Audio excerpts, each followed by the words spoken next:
السلام عليكم ورحمة الله تعالى وبركاته. الصلاة والسلام على رسول الله. كما راكم تشوفوا اليوم جيتكم بفيديو جديد راح نقدم لكم قرنطيطة. نبداو بالمقادير. اولا عندنا عبر قرنطيطة، نص كاس زيت، نص كاس حليب، عندنا الكمون والملح وزوج حبات بيض وثلاث عبار ماء كيما هادو تاع قرنطيطة ماء، وعندنا الكوي باش نخلط. اولا نحطو كيما راكم تشوفوا قرنطيطة ونحطو على قرنطيطة هكذا نحطوها هنايا، وهذاك اللي عبرتي به قرنطيطة عبري به الماء، ديري 3 ماء، وحدة زوج 3، ومن بعد نقعدو نخلطو هكا حتى واحد 10 دقائق حتى تذوب هذيك القرنطيطة مليح. كما راكم تشوفوا رانا نخلطو فيها حتى تذوب مليح هذيك القرنطيطة. دوكا نحطو الملح وشويه كمون هكذا ونقعدو نخلطو هكا بالفوي حتى تذوب هذيك الحميصه تاع الحميصه هذيك، ومن بعد نعاودو نولو.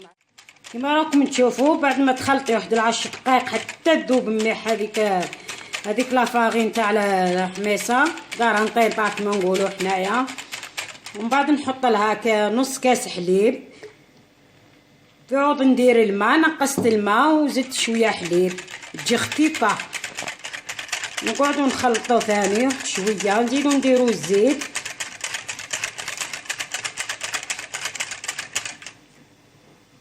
راكم تشوفوا هكذا الزيت،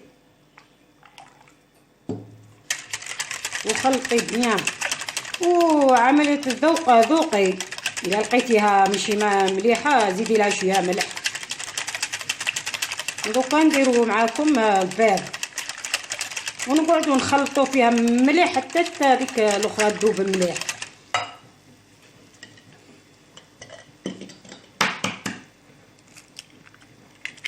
حبيتي ديري لها فورماج ديري لها، كل واحد واش يحب.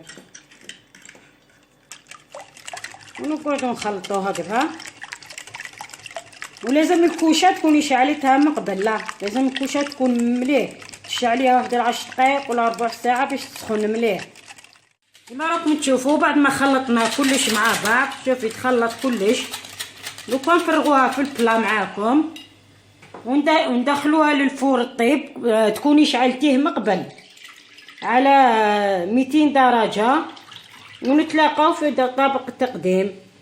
ولازم تديري لها هكا حركيها هكا مليح باش تجي مستوى واحد. كما راكم تشوفوا بعد ما خرجناها من الفور حمرناها من الفوق، شوفي كيف خرجت روعه. دوكا راح نقسموها معاكم باش تشوفوها،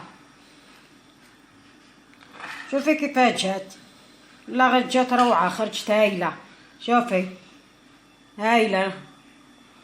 وقدموها مع الهريسه، وما تنساوناش بجام كومونتير والضغط على الجرس والاشتراك في قناتنا، وشهية طيبة، وفي فيديو آخر إن شاء الله. والسلام عليكم ورحمة الله تعالى وبركاته.